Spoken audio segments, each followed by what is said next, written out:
Ranya Rao gold smuggling ಪ್ರಕರಣ ಅಧಿವೇಶನದಲ್ಲೂ ಪ್ರತಿಧ್ವನಿಸಿದೆ. Ranya Rao gold smuggling ಬಗ್ಗೆ BJP ಶಾಸಕ ಸುನಿಲ್ ಕುಮಾರ್ ಪ್ರಸ್ತಾಪಿಸಿದರು.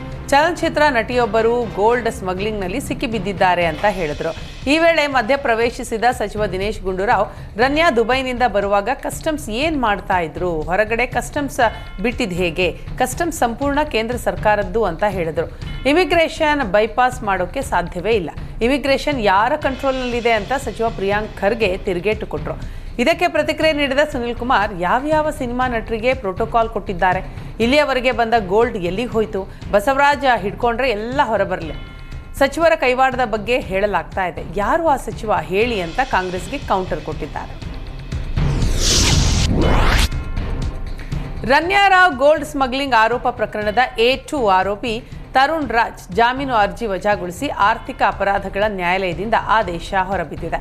ಹೀಗಾಗಿ A2 ಆರೋಪಿ ತರುಣ್ ರಾಜ್ ಜೈಲಲ್ಲೇ ಇರಬೇಕಾದಂತಹ ಪರಿಸ್ಥಿತಿ. ನ್ಯಾಯಮೂರ್ತಿ ವಿಶ್ವನಾಥ್ ಸಿ ಗೌಡರ್ ಪೀಠ ಜಾಮೀನು ಆದೇಶ ವಜಾಗೊಳಿಸಿದೆ. ಕೇಂದ್ರ ಸರ್ಕಾರ ರಾಮನಗರ ಹೆಸರು ಬದಲು ಪ್ರಸ್ತಾವನೆಯನ್ನ ತಿರಸ್ಕರಿಸಿದೆ. ಈ ಬಗ್ಗೆ ಮಾತನಾಡಿದ ಬಿಜೆಪಿ ಶಾಸಕ ಅಶ್ವತ್ಥ ನಾರಾಯಣ, ಕೇಂದ್ರ ಸರ್ಕಾರ ತಿರಸ್ಕಾರ ಮಾಡಿರೋದು ಒಳ್ಳೆ ಸುದ್ದಿ. ರಾಮನಗರ ಜಿಲ್ಲೆಯಾಗಿಯೇ ಉಳಿಯಬೇಕು, ರಿಯಲ್ ಎಸ್ಟೇಟ್ ಹೆಸರಿನಲ್ಲಿ ಮಾರಾಟ ಮಾಡಬೇಕು ಅನ್ನೋದು ದುರುದ್ದೇಶ. ಕಾಂಗ್ರೆಸ್ ಸರ್ಕಾರ ಮೂಲಭೂತ ಸೌಕರ್ಯಕ್ಕೆ ಆದ್ಯತೆ ನೀಡದೆ ಹೆಸರು ಬದಲಾಯಿಸಲು ಹೊರಟಿತ್ತು. ಇದು ರಾಮನಗರ ಜಿಲ್ಲೆಗೆ ಕಾಂಗ್ರೆಸ್ ಮಾಡಿದ ಅವಮಾನ ಅಂತ ಕಾಂಗ್ರೆಸ್ ವಿರುದ್ಧ ಗುಡುಗಿದರು. ರಾಜ್ಯಗಳ ಮೇಲೆ ಯಾವುದೇ ಭಾಷೆಯನ್ನ ಹೇರುವುದಿಲ್ಲ ಅಂತ ಕೇಂದ್ರ ಸರ್ಕಾರ ಸ್ಪಷ್ಟಪಡಿಸಿದೆ. ರಾಷ್ಟ್ರೀಯ ಏಕತೆಯನ್ನ ಉತ್ತೇಜಿಸುವ ಅಗತ್ಯವನ್ನ ಗಮನದಲ್ಲಿಟ್ಟುಕೊಂಡು ತ್ರಿಭಾಷಾ ಸೂತ್ರವನ್ನ ಜಾರಿಗೆ ತರೋದನ್ನ ಮುಂದುವರಿಸಲಾಗುವುದು ಅಂತ ಶಿಕ್ಷಣ ಖಾತೆ ರಾಜ್ಯ ಸಚಿವ ಡಾಕ್ಟರ್ ಸುಖಾಂತ್ ಮಜುಮ್ದಾರ್ ರಾಜ್ಯಸಭೆಗೆ ಲಿಖಿತ ಉತ್ತರ ಕೊಟ್ಟಿದ್ದಾರೆ. ಆದಾಗ್ಯೂ ತ್ರಿಭಾಷಾ ಸೂತ್ರದಲ್ಲಿ ಹೆಚ್ಚಿನ ನಮ್ಯತೆ ಇರುತ್ತೆ ಮತ್ತು ಯಾವುದೇ ರಾಜ್ಯದ ಮೇಲೆ ಯಾವುದೇ ಭಾಷೆಯನ್ನ ಹೇರಲಾಗುವುದಿಲ್ಲ ಅಂತ ಹೇಳಿದ್ದಾರೆ. ಕೇಂದ್ರ ಸರ್ಕಾರ ರಾಮನಗರ ಹೆಸರು ಬದಲು ಪ್ರಸ್ತಾವನೆ ತಿರಸ್ಕರಿಸಿದೆ. ಈ ಬಗ್ಗೆ ದೆಹಲಿಯಲ್ಲಿ ಮಾಧ್ಯಮಗಳ ಜೊತೆ ಮಾತನಾಡಿದ ಡಿಸಿಎಂ ಡಿಕೆ ಶಿವಕುಮಾರ್, ಕೇಂದ್ರ ಸಚಿವ ಕುಮಾರಸ್ವಾಮಿಯ ವಿರುದ್ಧ ಹರಿಹಾಯ್ದರು. ಎಚ್ಡಿಕೆ ಕೇಂದ್ರ ಗೃಹ ಸಚಿವರ ಬಳಿ ಹೋಗಿ ಹೇಳಿದ್ದಾರೆ, ರಾಮನಗರ ಹೆಸರು ಬದಲಾವಣೆ ಮಾಡಬೇಡಿ ಅಂತ. ಇದರಿಂದ ಎಚ್ಡಿಕೆ ದ್ವೇಷದ ರಾಜಕಾರಣ ಯಾವ ರೀತಿ ಮಾಡ್ತಾ ಇದ್ದಾರೆ ಅಂತ ಗೊತ್ತಾಗ್ತಾ ಇದೆ.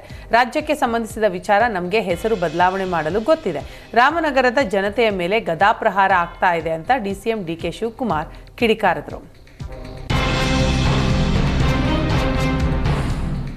ಮಂಡ್ಯ ಜನರು ಛತ್ರಿಗಳು ಎಂಬ ಡಿಸಿಎಂ ಡಿಕೆಶಿ ಹೇಳಿಕೆಯನ್ನ ಖಂಡಿಸಿ ವಿವಿಧ ಸಂಘಟನೆಗಳು ಬೃಹತ್ ಪ್ರತಿಭಟನೆಯನ್ನ ನಡೆಸಿದ್ವು. ಮಂಡ್ಯದಲ್ಲಿ ಬೆಂಗಳೂರು ಮೈಸೂರು ಹೆದ್ದಾರಿ ತಡೆದು ಡಿಸಿಎಂ ಡಿಕೆಶಿ ವಿರುದ್ಧ ಘೋಷಣೆ ಕೂಗಿ ಆಕ್ರೋಶ ವ್ಯಕ್ತಪಡಿಸಿದ್ರು. ಡಿಕೆಶಿ ಮಂಡ್ಯ ಜನರ ಬಗ್ಗೆ ಹಗುರವಾಗಿ ಮಾತನಾಡೋದನ್ನ ಬಿಡಬೇಕು. ಮಂಡ್ಯ ಜನರು ಛತ್ರಿಗಳಲ್ಲ, ಛತ್ರಪತಿಗಳು. ಅಧಿಕಾರಕ್ಕಾಗಿ ಕೈ ಚಾಚಿದ್ದಕ್ಕೆ ಮಂಡ್ಯ ಜನರು ಸ್ವಾಭಿಮಾನದಿಂದ ಅಧಿಕಾರ ಕೊಟ್ಟಿದ್ದಾರೆ. ಕೂಡಲೇ ಡಿಸಿಎಂ ಡಿಕೆ ಶಿವಕುಮಾರ್ ಮಂಡ್ಯ ಜನರ ಬಳಿ ಕ್ಷಮೆ ಕೇಳಬೇಕು, ಇಲ್ಲದೆ ಹೋದರೆ ಕಪ್ಪು ಪಟ್ಟಿ ಪ್ರದರ್ಶಿಸಿ ಉಗ್ರ ಹೋರಾಟದ ಎಚ್ಚರಿಕೆ ನೀಡಿದ್ದಾರೆ.